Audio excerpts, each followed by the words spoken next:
Hey y'all, Matthew Hanson here. I appreciate y'all joining my channel. I'm going to start doing some videos on how to make homemade wine very cheaply and easily. Today what I'm working with is some apple juice from Walmart, and you always need to make sure that it says 100% juice. And what they do when they're making this stuff, it's basically a 50-50 concentrate. I make fresh juice also with fruits, but a lot of times I like to use this stuff. It's very easy and it makes good wine, and it's super cheap. This is about 3 quarts and it's about $1.60 at Walmart for this whole jug, which is extremely cheap. It makes about 3.5 750 milliliter bottles of wine. And what I do is, when I get the bottle, I've already started on the process. I take out 3 cups, exactly 3 cups of the juice, and I put it in a different bottle for my kids to drink, or use it for another fermentation, whatever you want to use it for. So take out exactly 1 cup per quart. So this is 3 quarts. I take out 3 cups. And after that's done, you add 3 cups of sugar to it. For every quart, it takes a cup of sugar. So if it's 2 quarts, you take out 2 quarts of juice, add 2 cups of sugar. 2 cups of juice and add 2 cups of sugar. So just remember, rule of thumb, every quart you take out 1 cup of juice, add a cup of sugar. So once you add your 3 cups to this 3-quart jug, you shake it up real good until it's all dissolved, and it should be nice and clear. There shouldn't be any sugar piled up on the bottom, and then you're ready for the next step. I take some hot water. I get it at about 110 degrees Fahrenheit. I take my funnel, I unscrew the top right here, and put the funnel in. That way it's ready. I take my cup, and what I do,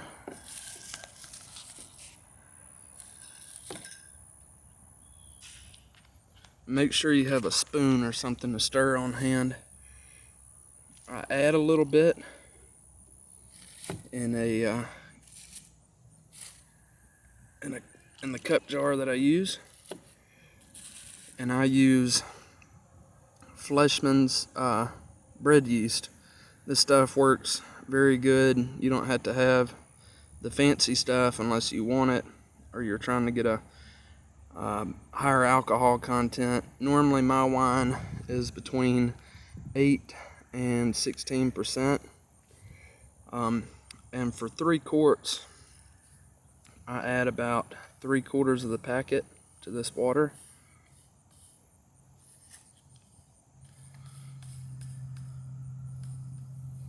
And that should be good.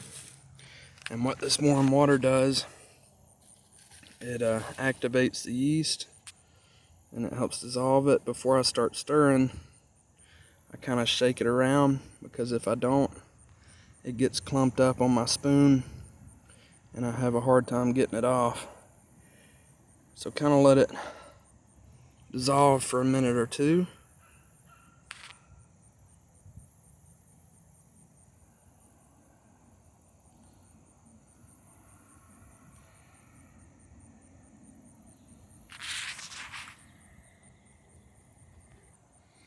Alright, so after it's dissolved a little, take your spoon, start stirring it. See how it clumps up on the spoon? Just kind of hold it in the water and shake it around, and it gets it off. But make sure you stir it up real good. Scrape it off the sides if you have to.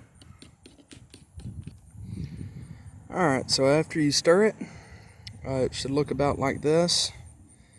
just a real light brown, creamy-ish color. Should all be dissolved. Then you just take it, pour it in your funnel. Make sure that all goes in there, and you'll see the liquid. It'll go down and kind of separate.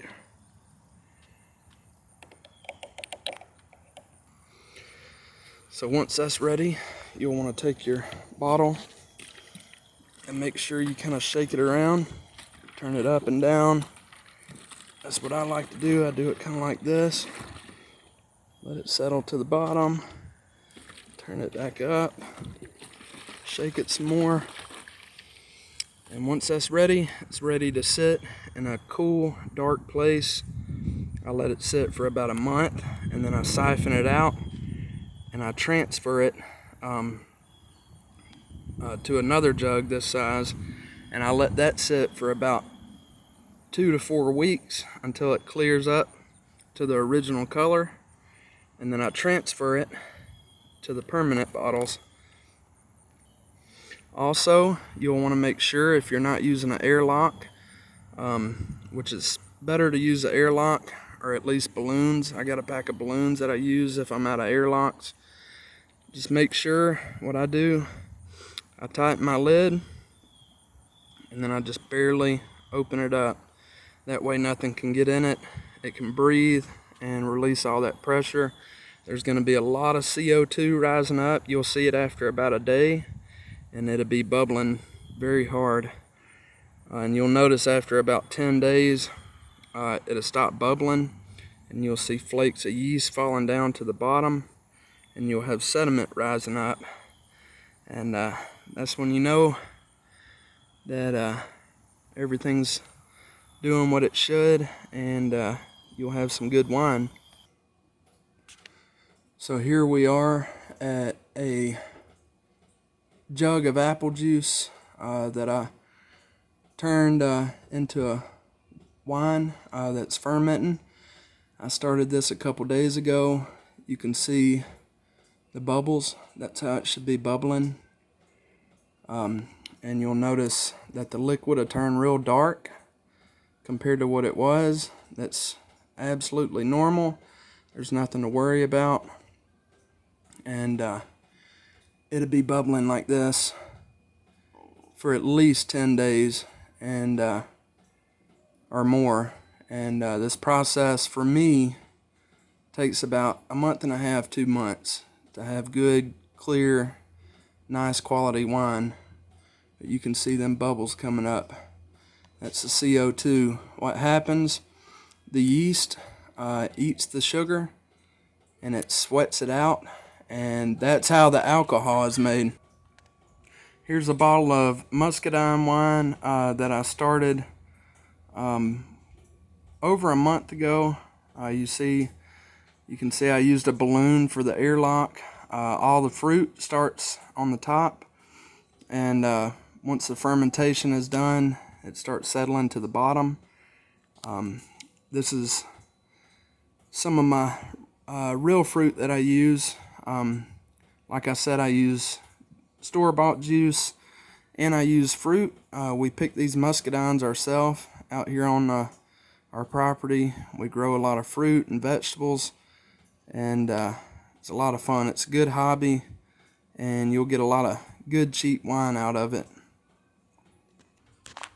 You can also use Juicy Juice. You can see I've got all these set up, and you can see they're bubbling good.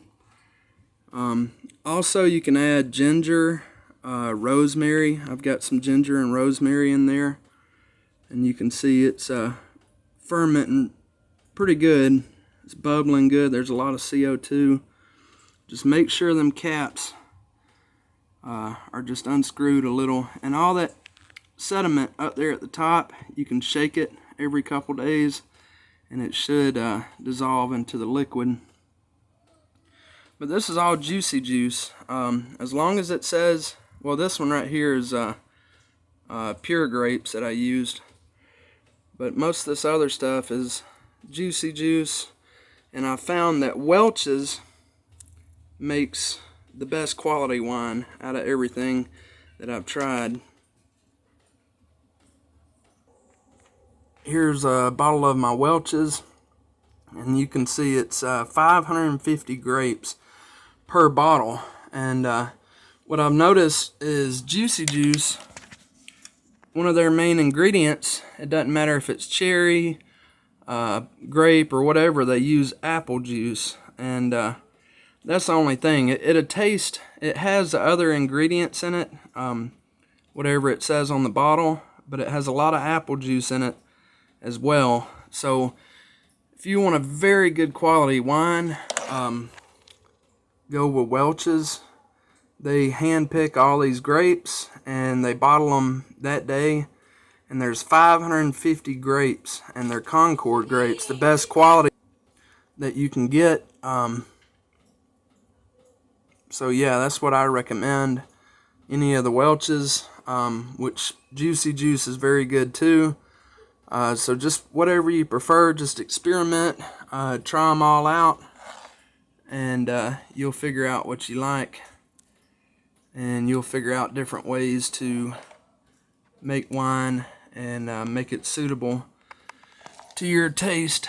But yeah, that's how you do it. There's some from about a month and a half ago. You can see it's clearing up pretty good. It's taking a little longer than expected, but it's clearing up. If y'all enjoyed my video and found it to be beneficial, please give me a thumbs up and share my video if you can. Let your friends know about it. I'll try to make some future videos on gardening and winemaking and different stuff of that nature. I appreciate y'all joining me today, and please tune in